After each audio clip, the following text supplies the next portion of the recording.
호세아서 1장 1절부터 11절입니다. 오늘 말씀의 배경이입니다. 호세아는 문서 예언자들 가운데 유일하게 북이스라엘 출신 예언자입니다.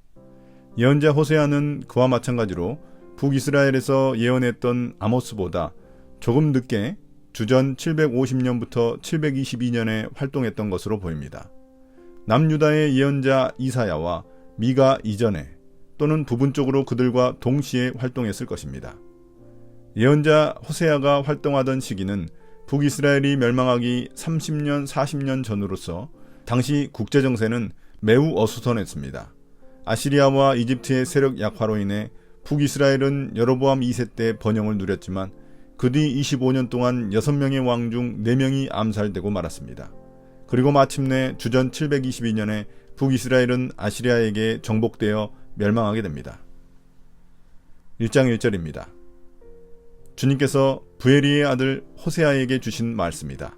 때는 우시아와 요담과 아하스와 히스기야 왕이 이어서 유다를 다스리고 요아스의 아들 여로보암 왕이 이스라엘을 다스리던 때이다. 1장 1절의 해설입니다. 호세아에 대한 배경 설명이 등장합니다. 호세아라는 이름은 여호수아, 예수와 같은 동사에서 유래한 단어로서 여호와께서 구원하신다는 의미입니다. 호세아의 이름은 그의 사역의 주제와 밀접하게 연결됩니다. 그는 배교한 북이스라엘에게 심판을 선포하지만 궁극적으로는 하나님의 구원과 회복의 메시지를 전합니다. 호세아가 예언자로 부름받은 시기는 유다에서 우시아, 요담, 아하스, 히스기야 시대이고 북이스라엘에서는 여로보암 2세의 시대입니다. 북이스라엘과 남유다 왕들의 시기가 서로 다른 이유는 아마도 호세아가 북이스라엘 여로보암 2세 때 활동하다가 추방당해서 남유다에서 예언 활동을 했기 때문으로 보입니다. 또한 여로보암 2세 시대는 북이스라엘이 정치적 경제적으로 번영했던 시기였으나 영적 도덕적으로는 심각한 타락이 만연했던 시기입니다. 여로보암 2세 이후 북이스라엘은 급격히 쇠퇴하며 약 30년 후인 주전 722년에 아시리아에 의해 멸망합니다. 1장 2절부터 9절입니다. 주님께서 처음으로 호세아를 시켜 이스라엘 사람들에게 말씀하실 때 주님께서는 호세아에게 다음과 같이 말씀하셨다. 너는 가서 음란한 여인과 결혼하여 음란한 자식들을 낳아라. 이 나라가 주를 버리고 떠나서 음란하게 살고 있기 때문이다.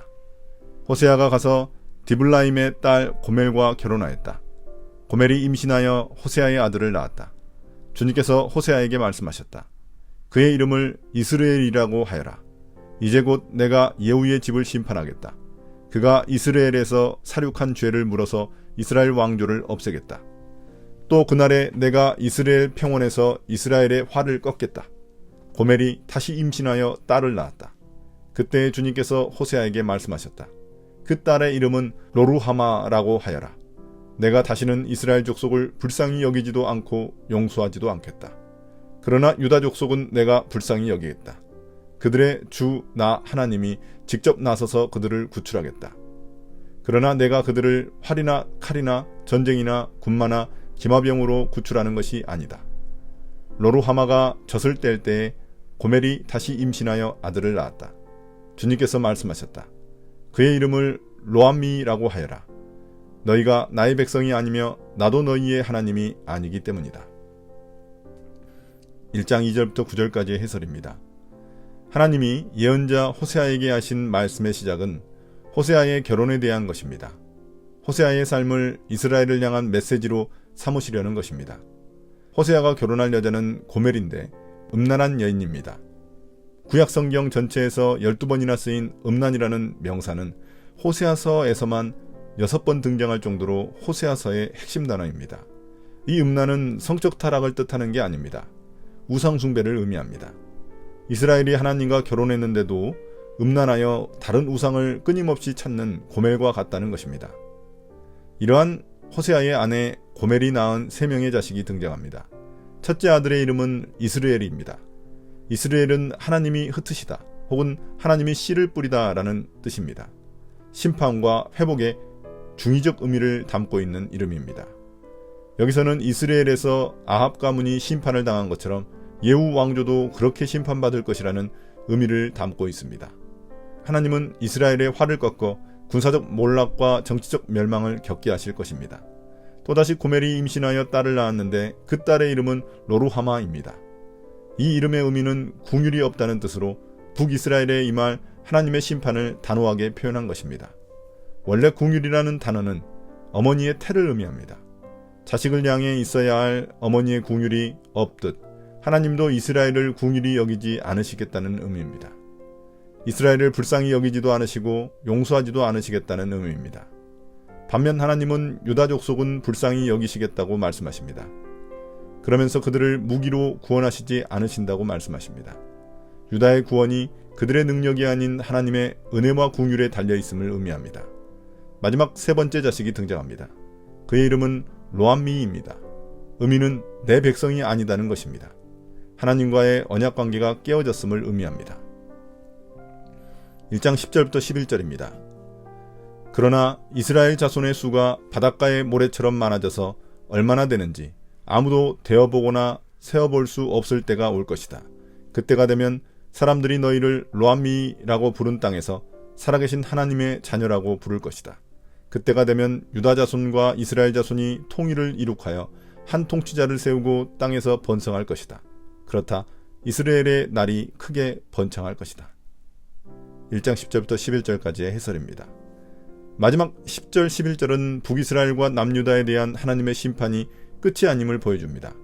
이스라엘은 나중에 회복과 귀환의 날을 맞이하게 됩니다. 이것을 통해 하나님의 심판은 심판 그 자체가 목적이 아니라 심판을 통해 백성들을 구원하시는 데 목적이 있음을 알 수 있습니다. 하나님은 회복의 날이 되면 이스라엘 백성들의 수가 바닷가의 모래처럼 많아질 것이라고 말씀하십니다. 북이스라엘의 죄로 인해 하나님의 심판이 임했지만 하나님의 언약적 약속은 여전히 유효하며 그의 백성은 다시 번성하게 될 것입니다. 또한 이스라엘은 이전에 하나님과의 언약을 깨트려 하나님의 백성으로 인정받지 못했으나 이제 하나님의 자녀로 다시 인정받게 될 것입니다. 더 나아가 이때에는 남과 북 이스라엘이 하나가 되어 한 통치자를 세우고 함께 번성하게 될 것이라고 말씀하십니다. 이스라엘과 유다는 역사적으로 분열되었지만 하나님의 구속계획 속에서 하나로 회복될 것입니다. 한 통치자는 메시아 예수 그리스도를 의미하는데 예수 그리스도 안에서 모든 하나님의 백성이 연합될 것을 의미합니다. 이스라엘의 날이 크게 번창할 것이라는 것은 회복의 의미로서 하나님이 그의 백성을 다시 씨 뿌리듯 심으셔서 축복하시겠다는 약속을 나타냅니다. 심판 후에 있을 새로운 시작과 소망을 암시합니다. 오늘 묵상입니다. 하나님의 심판은 단순히 죄를 벌하는 데 그치지 않고 죄로 인해 멀어진 관계를 회복하기 위한 사랑의 표현임을 깨닫게 됩니다. 이스라엘을 향한 하나님의 애타는 마음은 오늘날 우리를 향한 하나님의 마음과 동일합니다. 우리의 죄와 실패에도 불구하고 하나님은 우리가 돌아오기를 기다리시며 우리를 구원하시려는 계획을 가지고 계십니다. 삶의 어려움과 고난 속에서 하나님의 경고와 교훈의 메시지를 잘 분별해야겠습니다.